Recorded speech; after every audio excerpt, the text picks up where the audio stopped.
All right, we're live now. Sammy, definitely thanks for joining us, man. So, for those of you who don't know, I'll make a brief introduction here. Obviously, Marco Romanel here with Sammy P. I'm not going to try to pronounce your last name. I'll let you do that. From Bet Sweats and analyst on Fox Sports. So, how do you say the last name? Panayotovich, just the way it looks. Okay. Yeah, I was talking to a candidate because I do like recruiting on the side too, and he was he's from Louisville, Kentucky, and he was very happy with my Louisville pronunciation. So that's how your last name is going to be. It's going to be my Louisville. Like, got to make sure you're saying it correctly and getting all the vocal cords here working with that one. So it's definitely one I won't forget again. So, but appreciate the time here, man. Yeah, Um, great to be here on your first show. And I can tell you a very quick backstory. We were working at VSiN at the time in Vegas, and Brent Musburger at the time was hosting every day, Monday to Friday. okay. And I was in the book. The first day I was supposed to work with Brent, somebody handed Brent a copy that said, "We're going to toss to the book. Sam Panayotovich is at the book at the South Point." And Brent knew my name was Sam, but definitely didn't know my last name and probably had never seen it before. So Right. he's got this sheet of paper and he goes, "We're going to go now live to the South Point Sportsbook and bring in Windy City Sam." he, he didn't even try it. He Oh yeah. pivoted on the fly masterfully. And from Nice. that point forward, I was Windy City Sam working at VSiN all those years ago. There you go. That's awesome. Love Brent, absolute legend. But if you were Jen Sturger, he probably would have remembered you, or known how to properly pronounce your name based on that. All the showings that they did in Greg, in I forget what bowl game that was, but when Alabama was playing, and Musburger was all about Jen Sturger there. But I digress with that one. Or no, Catherine Webb. Sorry, it's Catherine Webb. Yeah, Or maybe both, for all yeah, I can remember. I yeah, mean, all these years running together. You were asking about some of my favorite players and teams, and I'm trying to put the years with the teams to make yeah. sure the right players are there. It's weird. Like, the older you get as a better, I remember last year and I remember 2 years ago from a power rating standpoint, but it's like the older you get, like when you're a kid, when you're 7, 8, 9 years old, you remember all the state capitals. Right, And then you're 30 and you think the capital of every state is the biggest city. We just lose right. track of teams and players. A lot of us do. I won't speak for everybody, but we could throw names out there and teams and coaches and all that, but it gets harder to remember the older I get, man. Well, it was actually AJ McCarron because he was dating Catherine Webb. So I don't know if you remember that. And he had the Bama boy tattoo, I believe, right here. So I think they kept showing kept showing Catherine Webb in the stands, and Brent was so like infatuated with her. And I mean, I don't blame him there. But yeah, man, I was gonna leave it up to you if you wanted to do a moment of silence for no more Cam Rising injury updates, or if you just want to kind of move on to talking college football for this year. I will pour a little bit out for Cam. I didn't actually film my actually there's a little bit in here, so we Yeah, can we can just pour one out there you just a little bit all over the floor in my go. There in you my go. house. Very, very difficult time last year with Cam because they kept saying that he was a game time, and the books didn't know what to do with it, with the Right. number, of course, and the total. And then Kyle Whittingham would say, well, I'm paraphrasing, trending in the right direction. So then Utah would get bet, and then we'd find out Thursday or Friday that he wasn't going to play, and we'd bet the other side and beat the market and get a good number. And then I felt like on Bear Bets last year, we had the Cam Rising info 4 times and went 1-3, Yeah, which Oklahoma State. I bet them that game, and that was a game where Utah beat the crap out of them. Yeah, and I loved that bet. I was texting buddies. I'm like, I'm on Oklahoma State. I don't know who everyone else is on, and they got absolutely lambasted in that game. yeah. And then, of course, the next game, I think Utah won with the backup. It's a very frustrating, very, very frustrating season for those that like to bet info. Only to be outdone with last year. I remember somehow we found out that the quarterback at UNLV was leaving the program, and they had started 3-0. They're in the top 25, and it comes across that Matthew Sluka is not going to play, and you're thinking, well, is he hurt? No, he's not hurt.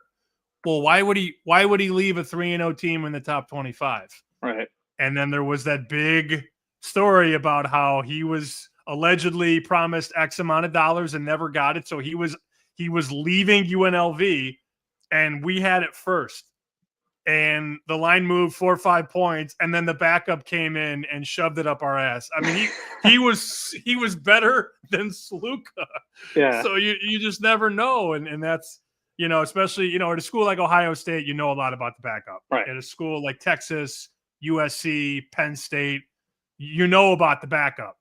You don't necessarily know about the backup at UNLV. And we thought, well, the starting quarterback of a 3-0 team is quitting on the team. Let's bet against. And UNLV came out and smoked Fresno State. Something like by 30 points, right? Yeah. The backup was like Michael Vick, only he was right-handed. Yeah. And it just got away from you. And at that point, what do? You have the information, you have the best of the number, and you can still lose, believe it or not. Well, I guess talk a little bit more on that, because like week one, I know a lot of bettors, some people will do trends. Like Bear, I love when he posts like kind of the 10 talking points of the trends, and it's like, hey, this team, I think it's top 10 to 25 teams that are underdogs by over 1.5 lose like outright 75% of the game or something like that. Then all the coaches trends. But given the transfer portal and the unknown about a lot of stuff, hey, it might take this quarterback 4 weeks to figure it out. How much has that changed? Like how often you bet early, and I guess maybe some of the lines, and just your overall betting patterns, maybe the first couple of weeks of the season. It has certainly changed with NIL, because a lot of these teams are just completely different than they were a year ago. Take North Carolina, for example. Right. I have no idea what to do. Now, the move has come in. Let me pull up that game on the screen. That's TCU, North Carolina. So Carolina opens -1.5, and this is months ago. And now we're out to TCU -3, 3.5. So it's moved through the 0 and out through the 3 at a couple places. And that's basically built on this lack of interest in North Carolina. I don't think that's it is a little pro TCU move, but I think it's more anti-Carolina. But they lost, Marco, 50 players from last year. Yeah. And, you're trying to weigh Belichick, one of the greatest to ever do it, although he was always able to build his defense in the pros with the guys that he wanted, and pro players are a lot more talented and skilled than college players. But then you have the other side of that. Well, Bill was always good against young quarterbacks. Right. But is it because he had the defense in play, or was he really that good against the quarterbacks? So, right. It's probably a little bit of both, but I'm not laying 3 with TCU on the road. Like the time to pounce was TCU +1.5, +1, pick them -1. And now we're at 3. And I've been very cognizant of where numbers are and where they were. And that's a team that, the market has already made a stance. They're betting against Carolina and probably going to bet under the win total 7.5. But if Bill has better players than the market believes, they can win 8-9 games, because the schedule is not easy. And, him going up against really bad ACC quarterbacks is probably advantage Carolina. But nobody knows how strong the roster is until we see it a couple games. Nobody has a clue. Yeah. Right. My number one North Carolina fan, I know, Dave Burton, said it's either going to blow up in their face or he's going to be a god. There's no in between. There's no in between. It's either 2-8 or college football playoff, kind of thing. I think it'll fall somewhere in between. But the truth is, it's probably gonna be 7 or 8, because the total is 7.5. And we do shows on the BetMGM network, so we get BetMGM insights. And last month they put out a list of the top 5 win totals in terms of tickets, amount of bets, not the amount of money, the amount of bets. And Carolina was either 3rd or 4th under 7.5. So it's very popular. A lot like, Colorado was very popular 2 years ago under the total, and it still came through. Last year's Colorado underbetters did not win and went over, and it kind of flew over. But it's funny he said that it's either this or that, and you even said actually they're probably going to have 6 wins or 7 wins with a game to go, and then maybe they get there. But I haven't made a single bet on North Carolina, because I just don't know. I feel like I'm guessing, and I'm trying to eliminate the guesswork, if that makes any sense. Well, and we'll touch on this, I guess, a little bit later, but maybe a couple other storylines. Like, personally, things that you're intrigued by. I think that this race could be wide open, and you could have a myriad of new teams in the college football playoff this year. We'll touch on kind of over unders on number of new teams or whatever. But what are a couple storylines that you're targeting that might be a little off the radar? Certainly North Carolina is the biggest story, and just the new coaches as a whole. But what are a couple of things you're intrigued by? So off the radar, I guess let's skip the heavy hitters and go into the teams that are more middle of the pack. And I work with some very talented teammates at Fox, and I feel like most of them are crowning Illinois as a 9-10 win team and a playoff team. And I went to Illinois, and I went to a lot of bad Illini football games over the years, and I almost know better, if that makes any sense. To hear people say that they're 10-win good and they're going to make the playoff, and then you go through the record books and see that, they actually haven't won 10 regular season games since 2002. Your boy Kirk Hittner, right? That my crush. Yeah. I have two, which I know we'll get to. But in Illinois and at Ohio and at Texas Tech and those second or third tier programs, it's not easy to come out of nowhere, but it's very difficult to sustain that momentum. And I think that's why Illinois is Illinois, because after an 8, 9, 10 win season, everybody gets excited and then they win 4 or 5. So when I hear the playoff talk and hear Bielema's building a winner and they're going to make the college football playoff and they're going to win 9, 10 games, I look at the win total and see 7.5. So the analysts and the pundits and the talking heads are a lot more bullish than the bookmakers, who are saying, nope, they're 7.5. You want to bet the over, come in, lay the juice, that's fine. So I hear the hype and then see the number, and I've been trained to think that it's not this easy in sports betting. And when 8 out of 10 people say over, maybe they're the ones missing something and not the people that are the 2 out of 10. I didn't have it in our rundown, but I was at the gym this morning because I don't have your hair, so I got to work out, to do something here. But I was thinking, how did I not bring up Illinois and Brett Bielema this year? And I'm like, I wonder if Sammy's a believer, because I could see you not being a believer, because I'm still torn on that as well. Like, just my hatred for Penn State and not wanting them to come out of there, that I want another team to kind of come in. And, Wisconsin, has just kind of not become that third team. So it's like, who's it going to be? Obviously with, Coach Stig and everything. But I was wondering if you would be a believer. So now I kind of know the answer to that. So I was thinking about that at the gym this morning.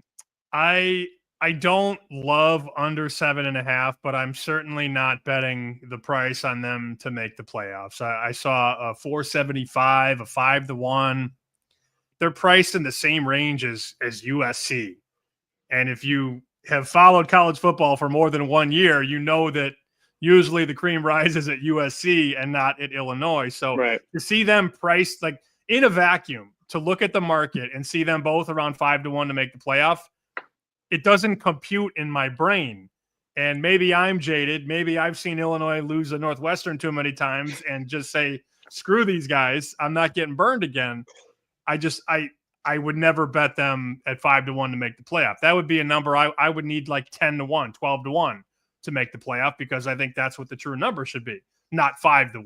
But, you have people coming out and saying that Illinois is the new Indiana. And when that gets recycled and Dan Orlovsky's on ESPN saying, look out for Illinois, you're like, you just, I would rather, as an Illinois guy, kind of still, you lose your fandom as you do this more and more. Right. I would rather them say Illinois is going to lose, 9 games and then bet the over. I'd rather hear that than hear 10 wins and then be excited to bet the over, because you're just betting what everybody else is thinking. And that's never really a good plan of attack. I haven't checked Illinois' schedule, but I just picture you on the Bear Bet podcast when you guys are like in Evanston, Indiana, or some sleepy game, maybe at Purdue, where it's like Illinois just came off a massive win. They're laying about 12.5 to 14, and you just slamming the other team plus the points on there, just not being a believer. I could see that come about week 7 or 8 right there. And it's like, I'll remember this conversation that we had, and I'll be like, I know his thinking now here. And, it'll probably be spot on, actually, because are they the team that can handle that kind of prosperity, after a couple – I don't know how many letdown spots they might have on their schedule, but they're definitely a team that would fall victim to that, I would feel like. It could happen week 3 when they play Western Michigan. I mean, there's a good chance you're going to get like 22, 23 points in that game. And sure, they could win 49-10. But think about that game. Again, I don't want to hijack this entire show and turn it into an Illinois show, but this will be a really good spot from a handicapping standpoint because they go to Duke on the 6th, and then they play Western Michigan at home before they go to Indiana. And that's going to be a huge game for them because, they're trying to be the next team that comes out of nowhere. And not nowhere because they did win 10 games last year, including the bowl game. But you go at Duke and then at Indiana, and then there's Western Michigan right in the middle. And you're probably going to be laying like 22, 23 points in that game. And odds are good I'll find myself on the dog and hope that they don't give up at halftime. Is that a bye game? Or are they getting paid to play that one? I would guess against a MAC school. They're definitely paying Western Illinois on the 29th. That's definitely a paycheck game. And then, the Indiana game is on September 20th. But those spots, like I always like, no matter what team it is, you want to be aware of those spots. When you play at Duke, at Indiana, those are two of the better teams in that second or third tier. Like I always say, I mean, clearly Duke's not Clemson and Indiana's not Oregon, but they're respected enough. And then right in the middle, here comes that lowly MAC team. So definitely something to think about in terms of like taking points against popular teams, because to your point, you are going to get a little extra wiggle. You're going to get a little extra more. You're going to get a little more points because of the perception on the favorite. And is that kind of what makes college football betting so much harder than the NFL? I mean, you very rarely probably have massive letdown spots like that in the NFL because you're still dealing with a lot of 18, 19, 20-year-old kids, and especially with the transfer portal of, hey, if I'm not getting playing time, am I going to leave? Is that kind of, I guess, your advice to college football bettors? Like, would that be look at the trends and look at the spots as like your number one advice as to, I guess, ways to be successful betting college football? I look at trends less and less. I care more about how a team is supposed to perform than how they did perform, because there's always variance and there's always things that can either go really well or really poorly. For example, if a team wins by 7 touchdowns week number 1, are they really that good? Probably not. They probably had a couple pick sixes, probably blocked the punt, and then the other team threw multiple interceptions or whatever and got sacked a million times. And that score that is very massive in the discrepancy column in terms of like how many points did this team win by, and then most people will look to bet that team that just won by 7 touchdowns in the next game, and then that number is just much bigger than it should be. So I look to actually sort of go against a lot of that movement, and you'll see like the swings from week 1 to week 2 in the NFL are crazy, because we put so much, there's only 17 games or 17 weeks. So we put a lot of stock into week 1, even though there's 16 more sample sizes, 16 more games to understand what these teams are. And there's a lot of overreaction. So you'll see some of the bigger bets from people that I know, they're going to bet off the overreaction after week 1 college football, after week 1 NFL, just hoping that the truth is probably close to the middle. And it's never as good as it looked or never as bad as it looked. And when you view these teams more like stocks, that's when you know when to buy them and when to sell them. So that's a long-winded answer, but I treat them more like what they're supposed to do and not what they've done, because you can have so many different outcomes, and a lot of these football games they swing on a dime. Big play or two. The final score is different, but the final score doesn't always tell the full story. Right. Well, we'll talk more about him later, but lay whatever James Franklin's laying in week 1, because all we know is he'll be going for 2 up like 37 late in the game. I don't know what they're laying, and to cover a 41-point spread or whatever it is. So that's one I think that will never die, that we could always count on our boy Franklin for, 2 different trends that we like here. But I guess just a little bit touch on the Heisman. So I was kind of thinking about the Heisman race and some sleepers that might be out there. And I personally saw DJ Lagway plus 2,500. And I just think if Florida gets through that schedule in any sort of capacity where they don't lose 5 or 6 games and they're in the playoff, I think he's surefire to be in New York for sure at plus 2,500. Is that kind of, if you're betting Heisman early, do you look for value like that? Or do you just kind of like lay it on the favorite for now, and then just adjust accordingly if it fluctuates to hedge? I guess what is the strategy that you have for that, or just not touch it till like week 6? Last 10 years, do you know how many Heisman favorites have won it coming I into the would say season? probably 2, Zero. 0. Okay. Not a single one. And we've seen guys like Spencer Rattler. Leonard Fournette was favored Okay. one summer of all people, and he had a monster season the year before, but it didn't quite go that well. The problem is after you have a monster season, you have to then exceed said monster season. And that's Right. what happened with Bryce Young and with Caleb Williams. They win the award, then they come back, and it's like, all right, well, how do you top what you did last year? And it's very difficult. This year, as everybody knows, Arch is 5-1 in Vegas now, which is very low for a summer favorite, as I call them. But do we even know what Arch is? I mean, like he's going to use his legs a lot. He throws a really nice deep ball. We had a guy who covers Texas on the show this morning, and he was saying that they'll be much better on defense out of the gate than they will be on offense. So if Arch, let's say Texas goes to Ohio State and Ohio State wins by a couple of scores, what are we going to hear Monday morning? Oh, Arch is a bum. And then Arch is going to go from 5-1 to 10-1. And then a guy like me might say, oh, well, I wasn't going to bet 5, but now I'll bet 10. So I do not like betting the favorites. And as I said, there have been 10 favorites last 10 years that have not won the trophy. And a lot of those guys don't even make it to New York. So my advice is always pick a horse you like in that 25 to 40 range. Yours is Lagway. Mine's Carson Beck. We're guessing. We're making an educated guess on the hype and on the production side. But, I've always thought that you want to find that guy before he's a household name.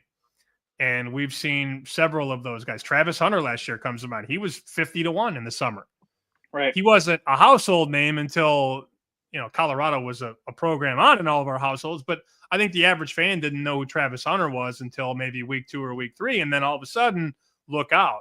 Devontae Smith wasn't even listed the year that he won the Heisman. Wasn't even on the board. You couldn't even bet him. Lamar Jackson was 100-1 at Louisville. Joe Burrow was 200-1 after he transferred from Ohio State to LSU. So now those are exorbitant numbers, and those are maybe rare feats. But a lot of these guys, whether it be Lagway or Carson Beck or Dante Moore, John Mateer is another popular one. I'm not big on Mateer or Sam Levitt, but the quarterback at Kansas State, Avery Johnson, who ironically enough was so good as a young kid, forced Will Howard out to go to Ohio State. Like Will Howard's like, all right, I'm out because this kid's the future. So that would be my advice. Like I said, I bet Beck. There was a 37-1 a month ago. It is no longer available. There's like 25 now, 25, 30. But look for that quarterback that's in that like the 25 to 40 wheelhouse, and then just try and get ahead of their eventual success. Because if you pick the right horse, that guy is going to be 10-1 after week 2, and then you could add somebody else. But you want to get the best of the number. And with those guys in that 25 to 40 range, there are a lot of names that could really rise if you pick the right one and if it comes through. I asked the previous guest that I had on, and he said Marcel Reese, and really was like a dark horse for the guy from NC State. Could be some man crushes where it's people are coming in. It's like this guy's name is getting mentioned, and we all fall in love with that person for, similar to Andre Woodson, like for the first 8 weeks of that year, whenever he was there. It's like, is there that one person that we're going to fall in love with and just kind of possibly be disappointed? Maybe one of the other names that you haven't mentioned, is there like a really, really kind of dark horse that if things go right, you can see that person kind of being near and dear to our hearts there, and maybe one of our college football man crushes for the season? Well, in name, it's Baron Morton. I've heard a couple people and seen a couple of bets on him at 150-1, 200-1. He's the quarterback at Texas Tech. I think he has a name that people are excited about, and people say that he has these NFL tools, and he's going to be playing in a conference that is not allergic to defense, but it's close. I mean, he's not in the SEC. He's in the Big 12, and those teams tend to get up and down. But I think from an aesthetic standpoint, we've already seen some of these comparisons last year when he was the quarterback in Nebraska. And of course, he's back. That's Dylan Raiola, because he he dresses and cuts his hair and wears the same shades as Patrick Mahomes does. I'm not saying that they're the same player on the field because that's asinine, but there's a market on him. You know, there's a 40-1, a 50, a 60, and a 65. And if Nebraska gets off to a decent start, their schedule is not difficult this year. He's going to put up a lot of numbers. I mean, they start Cincinnati, Akron, Houston Christian, Michigan, Michigan State, and all of those games are at home. All 5. So if the Huskers are 5-0 and he's got 15 touchdown passes, what's the number? It's not 65-1. And then you're going to see they're going to show every pregame show. They're going to show him and they're going to show the side-by-side with Mahomes. They wear the same number. They have the same skin complexion. They have the same haircut. They throw from the same arm angle. And that narrative will get beaten into your brain. Right. And then people will bet it. So I haven't bet it myself, but that would be one of the narrative guys. If you're looking for narrative, there will be a lot of dots connected between Raiola and Mahomes, whether that's fair or not. I wrote this down right before we went on, but there's one team, since 2017, that has gone under their over-under win total every year, and it's been Nebraska. So I'm not a Nebraska believer. I think they're one of the most, and if you're Huskers fans listening, I apologize. I still think they're one of the most disenchanted fan bases. This ain't the 1990s where you're an elite program anymore, right? Like, they need to prove it, and until they do, I'm not going to buy into any Nebraska hype. Just kind of why I'm not on Raiola. Like, I would love to be. I love the way he plays the game, like you said, but until Nebraska shows it to me, I'm not going to be putting any sort of hype or wager on Raiola. Just, kind of giving Nebraska's track record. I do like Matt Rule, but we'll see kind of how they live up to it from there. So all right, well, yeah, let's do a little over unders here then, because I had a couple that I wanted to chat with you about. So I'm going to give you the topic and the total, and you let me know if it's going over under here. So we'll go with first one here will be number of times that there will be a new Heisman betting favorite. Like, I set that at 4 this season. How many times do you think that will go over or under? It's a good number. I couch that by saying if Arch goes in to Columbus and wins week 1 and goes off 3-4 touchdowns, the under probably hits. But I do think Ohio State is going to win week 1, and that will have 2 favorites in 2 weeks. So I think it's a good number. I would have answered 4. So if you gave me 3.5, I'd say over. If you gave me 4.5, I'd say under. 4 is a really good number. Last year there were 5, I believe. And that starts with, of course, the huge hype on Quinn Ewers and Carson Beck. Those were your co-favorites last year coming into the season. And neither guy played like a Heisman favorite. Penix was favored at one point. Obviously, Hunter Close is the favorite. And then there may have been, I'm trying to remember the 5th one, who that would have been. Wasn't Shador, but there was definitely another guy that came in and became the favorite. I mean, if you don't get the favorite right, that creates a domino rally, and you could get to 4, 5, 6 different guys.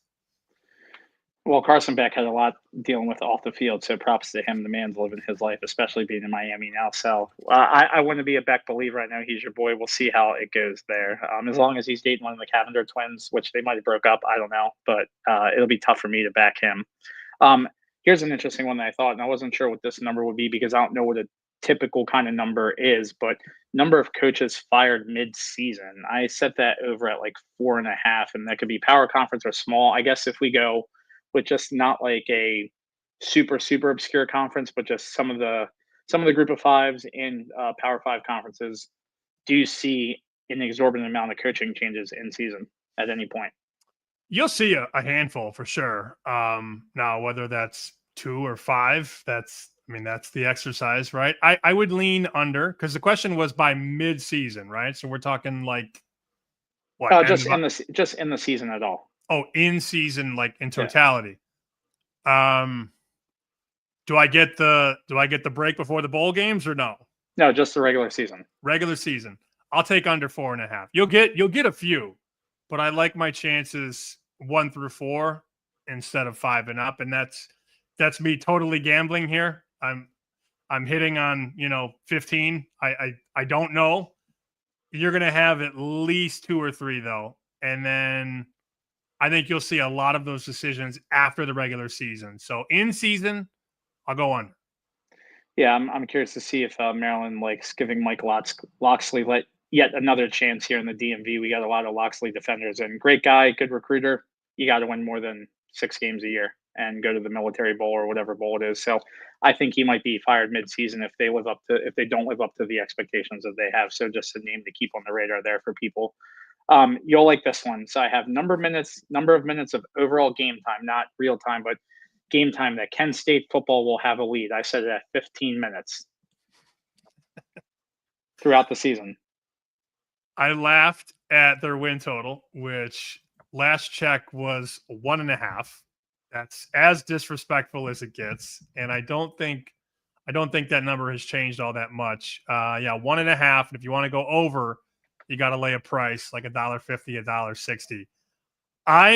I'm going to take the over.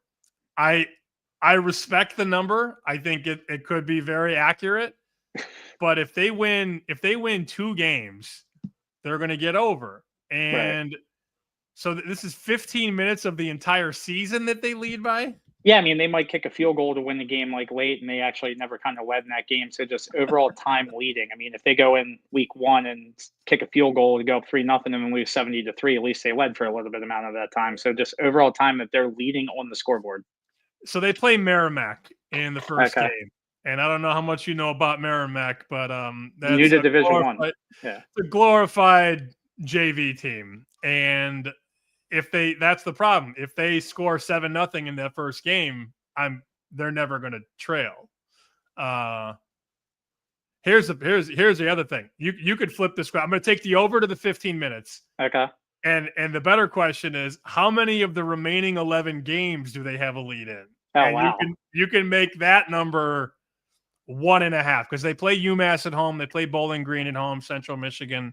How many of the remaining 11 do they lead in? There's another over under. But for the 15 minutes, I think they could put one on Merrimack and be up at the half, and then I get there by default. But then again, what if they lose? They lose to Merrimack. I'm not going to get home. Yeah. Not a lot of belief there in the Golden Flashes. Obviously, we don't want anyone to be terrible. It makes for some enjoyment, but I'm kind of hoping they hit at least 2 wins. That's what kind of don't ever want to see anyone be that bad, but I would. It would be very, very interesting to see. So one that I have here, number of new or teams that made the playoff last year that aren't in the playoff this year. I have that number set at 5.5. I was thinking 6 would be kind of the ideal number, but I don't want it to land on a push there. So more or less than 5.5 teams, new teams in the college football playoff. I think if you look at the playoff market, I'm going to pull up a couple of the prices here. I mean, Ohio State's going to make it. Penn State's going to make it. Texas, Oregon. So already we're 4 for 4 in teams from last year. Georgia, Clemson, 6 for 6. So like we start with the Bamas of the world. And there's one that's very mathematically possible. I like Miami, so that's 2. Ole Miss, people are high on 3. I mean, you'll have a new Big 12 winner if Arizona State doesn't make it. So there's that'd another be 4. One. Yeah. And then, some of these teams like USC or South Carolina or Oklahoma, those are priced all in that, 450, 550 range. I think you have a good number again. I mean, again, it's a layup for 6 or 7 of these teams to get in. And a lot of those were in last year. So if it's 6, that's 6 and 6 is 12. I'm going to say under 5.5 new teams to make the playoff, but it's close. That's going to be a sweat. Yeah, it's going to be very interesting to me because there's, like you said, some of these teams have such a margin for error, but I also don't think they're going to be. I still think that there's a lot of question marks for them, right? Like Ohio State's going to get a lot of the benefit of the doubt, but they're bringing in a new quarterback. Yes, that person's probably more talented than Will Howard, but they still return a great team. But Oregon last year, it's like, okay, without Dylan Gabriel, a lot went right for them. Is Oregon a program that gets that benefit of the doubt where if they lose 2 games, they're Oregon, they're automatically in? It's kind of like that's what intrigues me a lot because I do think some of these divisions and the Big 12 is just a wild card completely wide open. So it'll be interesting to see the wiggle room that some of these people have. And, as an Alabama fan, they showed that they need to go better than they were last year in order to make the playoffs, and going through that schedule is a gauntlet. So it'll be very, very interesting in there to see for that. And then two more that I think you'll like, and we'll kind of do these really quickly. One, over under a number of North Carolina fraternity parties that Bill Belichick attends. I have it at 0.5. So take the under. He'll take the under. You don't think he's going and celebrating a big win? I don't think he's going to show up to the frats. Although if he does it the right way, it's okay. Yeah. He can't be caught at the front. Like, if he wants to go with the team and make this grand entrance, fine. But I think the way that I took the question was, how many times do we catch him at a frat party he shouldn't be at? Okay. And that number, I would take the under half a frat party. I think he'll walk. I think you're right. I think he'll walk into one or two and then hype up the crowd and then leave. Yes. So he's too smart for that. But I'm sure there's a lot of North Carolina fraternities that are planning for some sort of entrance from him, and they'll have the cameras out for sure. And last one, and just because it's nostalgia, number of times the Utah starting quarterback will be a game time decision. I have that at 5. Knowing the way that Whittingham operates, I think it's more than many would expect, but I think you're baking in way too much from last year on that number. That 5, that's a lot. I think they like their quarterback. And now if he gets injured, that was the issue, because Rising was hurt last year, and then the backup was hurt. So you had multiple guys that were game time decisions. But they have Dan Pierre, who they brought in from New Mexico in the portal, and by all accounts they like him. And then of course Zach Wilson's brother Isaac is the backup right now. So I don't know that we're going to get that many. And I think you're drinking that Cam Rising tax, and playing into that. So watch there be a game time every week now, because that's. I want to see your reaction the first time that they have a quarterback listed as questionable and you have no idea, like game time decision. I'm waiting to see that first reaction. That's kind of why I threw that in there a little bit. But yeah, it shouldn't be a number as high as Rising, just kind of playing into the old emotions from last year there. So. Yeah, so I guess before we get into the college football playoff, I know we kind of touched on it a little bit, but we'll go over that as a whole. Just I previewed a little bit with college football man crushes, and we talked about this earlier, and kind of hinted at yours a little bit, but just I guess maybe all-time 2 or 3 guys that are like, this was my all-time favorite college football player, whether it's guys that you shouldn't have loved that you did, or guys that weren't as good as they were and you loved, but just I guess go over maybe a couple of those guys that you have from back in the day, or more recent. So one that was really close to me was easy. That was Kurt Kittner. He was the quarterback of the best Illinois team of my lifetime. Sorry, Richard Mendenhall, Juice Williams, Ron Zook. That Illinois team was a lot better. That went to the Sugar Bowl and lost to Nick Saban and LSU with your guy Rohan Davey at quarterback.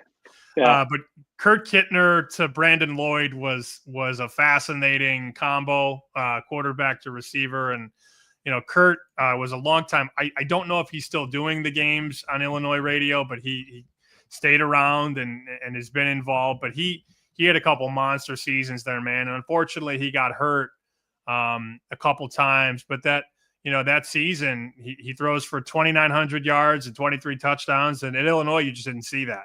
So when you compare him to other all-time greats, it's not like he was anything special. But that team, that 2001 season was very, very special. And I was 12 years old. I remember it like it was yesterday. 10-2.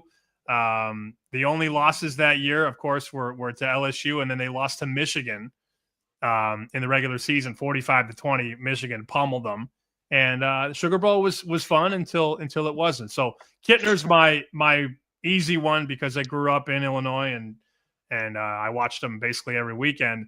And then I'm not sure if you saw this one coming, but I was a big Timmy Chang fan at Hawaii. Okay, from Hawaii, yeah.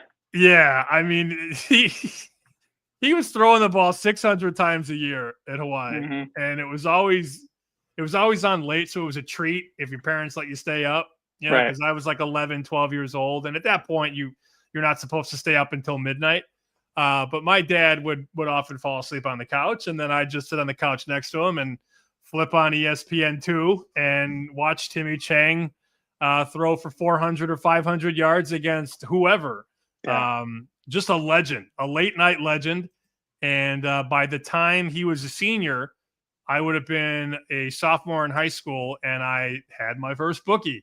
So I ushered in my first year of betting many times on Timmy Chang and learned that it's not as easy as parlaying Hawaiian the over.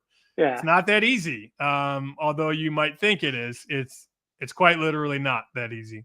I'm glad you mentioned that name because I remember years ago when Colt Brennan was getting all the hype being out there and mentioning Timmy Chang to people when I was out at like either the sports book or the bar, and they looked at me like I had two heads. They're like, "How old are you? Who was that?" I'm like, "Trust me, he was better than this guy." And I don't believe he even sniffed an invite to New York. But yeah, that team was incredible watching those. So I mean, I have a couple I'll go over real fast. So I get I have my friends tell me I like too many divas. So one of the guys on my list is Johnny Manziel. Just hate the guy. I mean, what can we say about him? But just that performance that he had out at Alabama, obviously probably being hungover and all that type of stuff, and just off the field. I mean, just the partier and everything he did. But the guy backed it up on the field.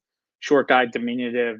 Came in and just set the world on fire. He was hard not to root for. Obviously off the field stuff is different, but then conversely, Tim Tebow is my all-time number one man crush. I mean, I think the greatest college football player of all time.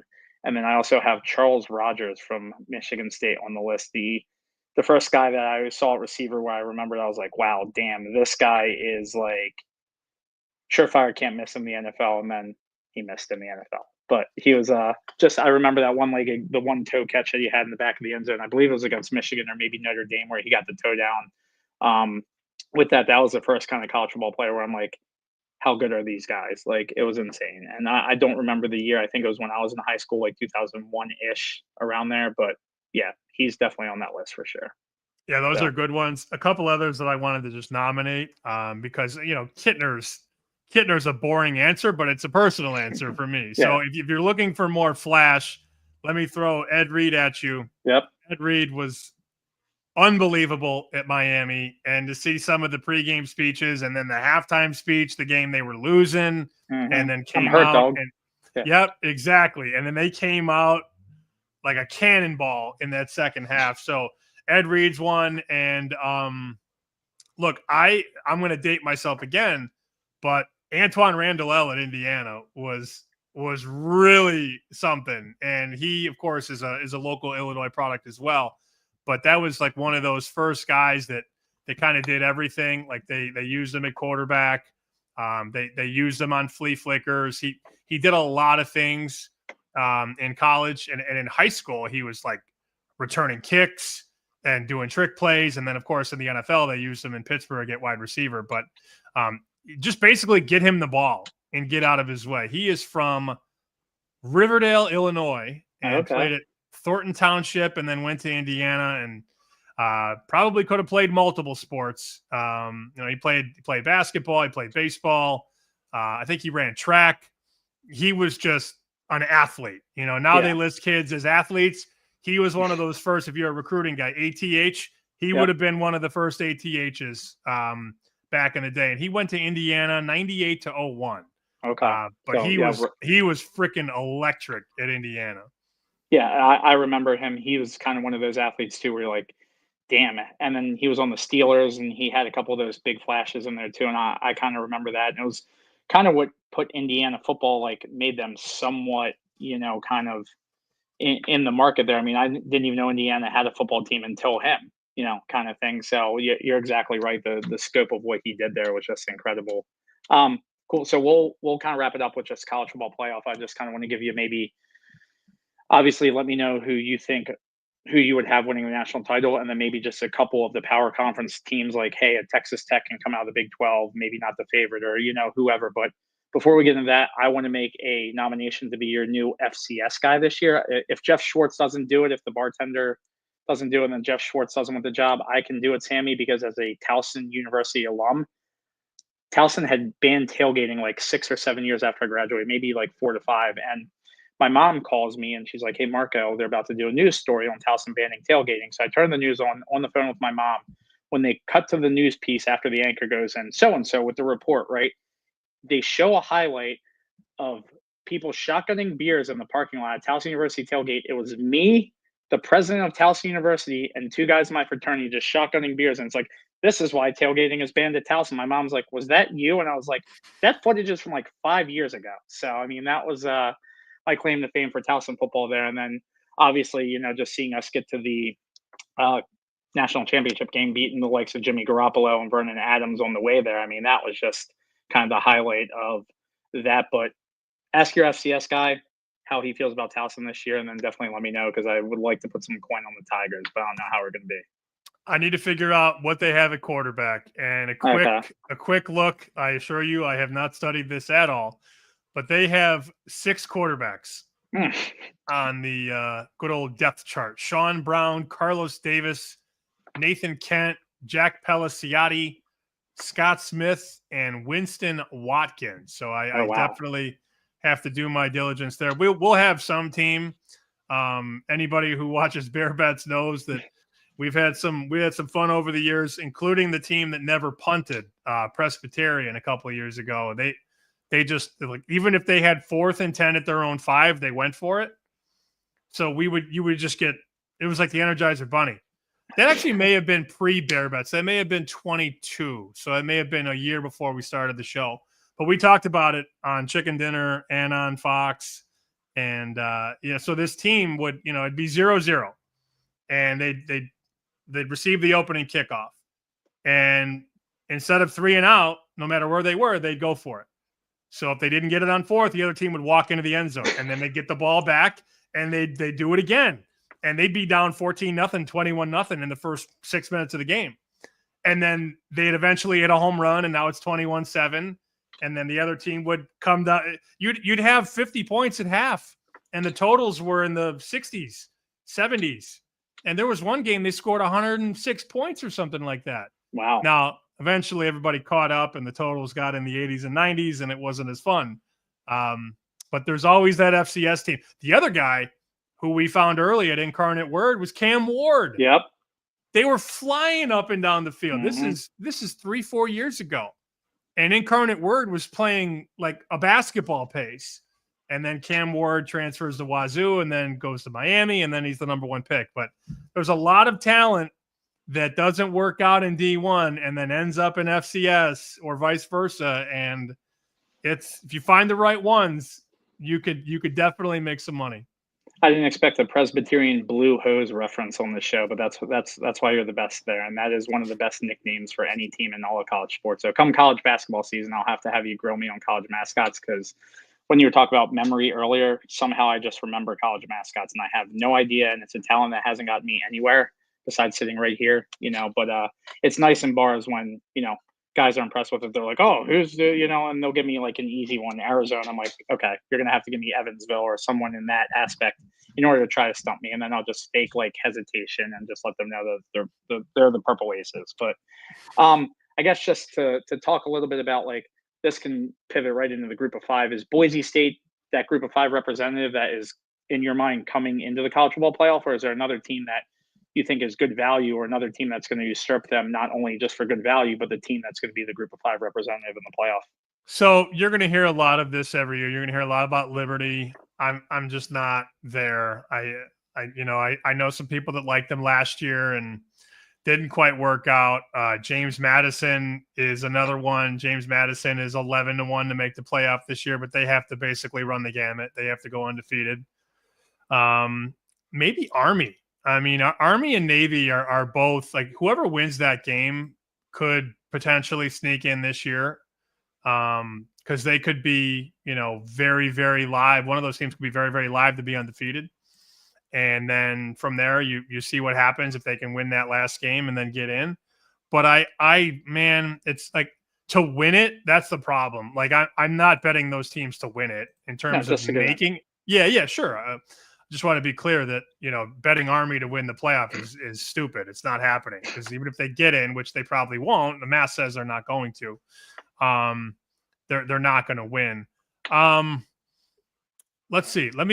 This isn't necessarily like a team that's not a Power 5 team, But I think Oklahoma at plus 550, again, that's an SEC team. That's not what you asked. But I don't really love any of these non-power teams. I think Oklahoma, if they can get the offensive production, we know Venables has the defense on lock.